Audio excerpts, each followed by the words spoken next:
The beginning of the songwriting process was this weird experiment of psychedelic working out. I'm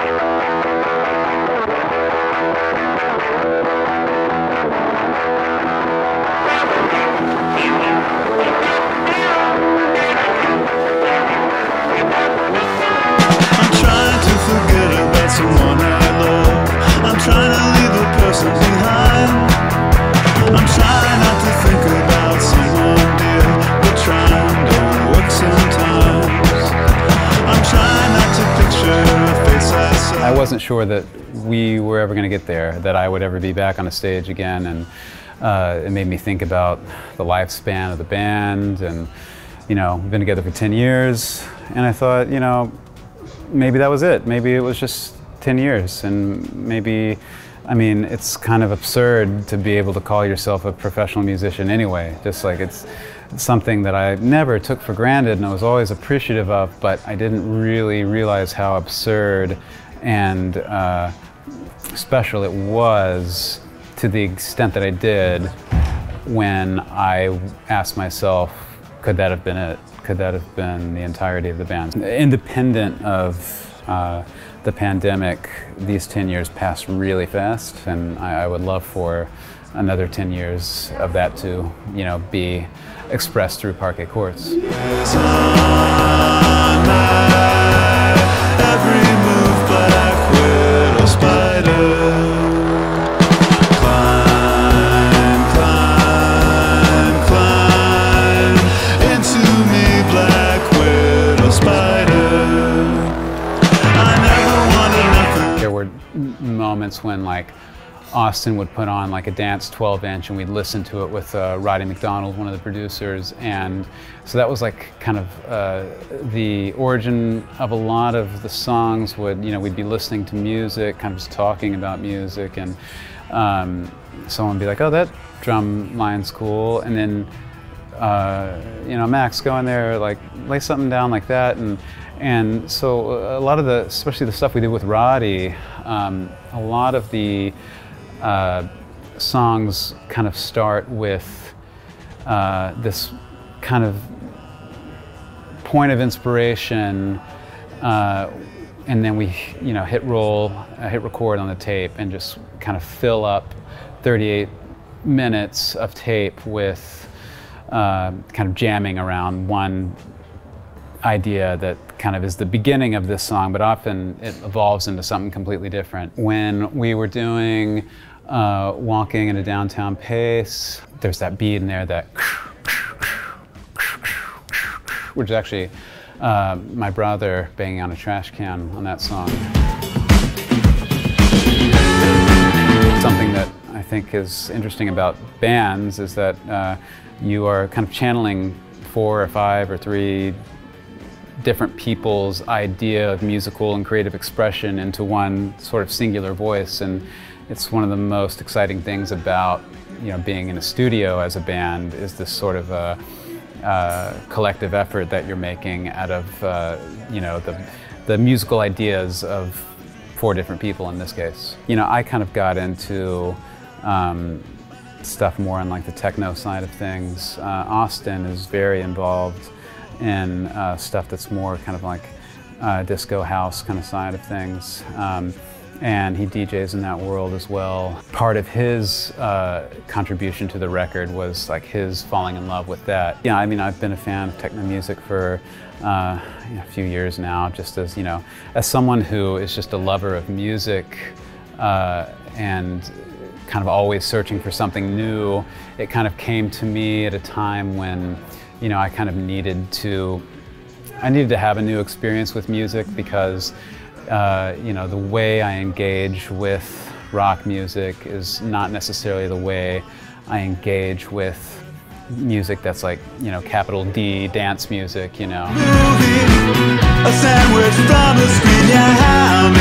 There have been instances in the past when, you know, I guess punk, rock, whatever, merges with dance music. I'm thinking about like Screamers, about Futurisque, about even like Butthole Surfers using drum machines while also doing some pretty, you know, aggressively psychedelic music. Primal Scream, another example.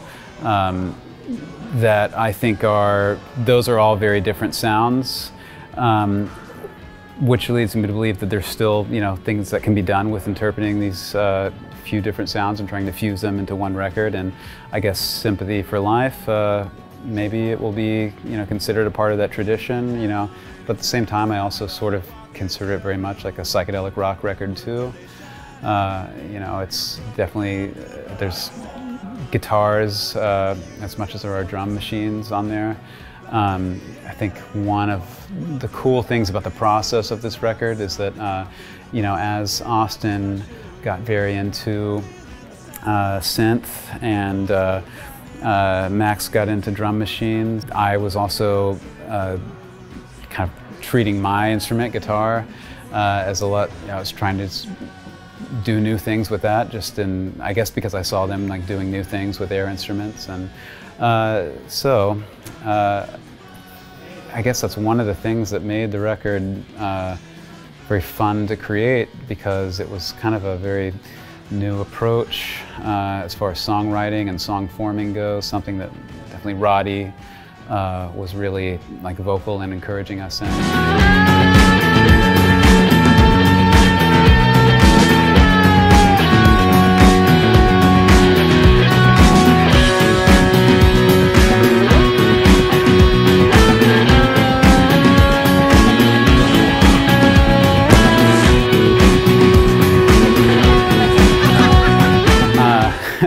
It's funny. I was taking acid at my apartment in Brooklyn one day, and all of a sudden I got the urge to like do push-ups, and then I was like, well, this feels really good, like physically. And then I was like, what if I just went to the gym and, you know, kind of talk myself into it, like hype myself up, just like, okay, it's a 5-minute walk, just get there, don't look anybody in the eye, and just start doing what you do, you know. And so I just decided to kind of build this like retreat out of it. I went alone and I took a sheet of acid and started like lifting stuff and running and jumping rope but also writing songs too. And so it was kind of that. It's really weird, I know, but it was kind of it was the beginning of the songwriting process. Was this weird experiment of psychedelic working out. The all-important love and dancing and loneliness and the depths of despair, for sure. A sympathy for life and loneliness. A lot of the kind of the visual lexicon of this record kind of came out of that that trippy lifting kind of thing that I did. A lot of like the images of the clowns, the Pulcinella, I guess commedia dell'arte kind of lexicon that I drew upon. It kind of came from weird things I was seeing in that time.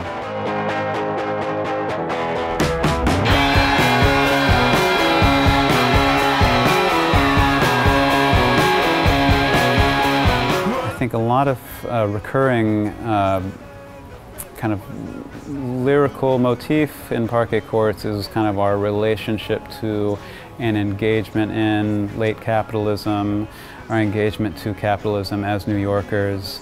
That's definitely evident to me on, you know, Black Widow Spider, on Just Shadows. I know that, you know, when Austin was writing Marathon of Anger, he's talking about this kind of new generation of protesting that sort of reaches its kind of height with the Black Lives Matter movement. So this, like, it's there. It's just expressed in a different way and maybe less directly. You know, I engage with music politically, but also like some music I write is really not political, it's just purely emotional. And it kind of goes back to what I was talking about, the different ways you can engage with music. But yeah, we do have songs with political messages, we are people with political opinions, and yeah, I also do agree that there is this there is this kind of urgency to use, you call it a platform, this voice that we have to, kind of, if anything, like express this discontent that we have, and that's kind of goes into like the history of protest music and political music. One of the kind of things that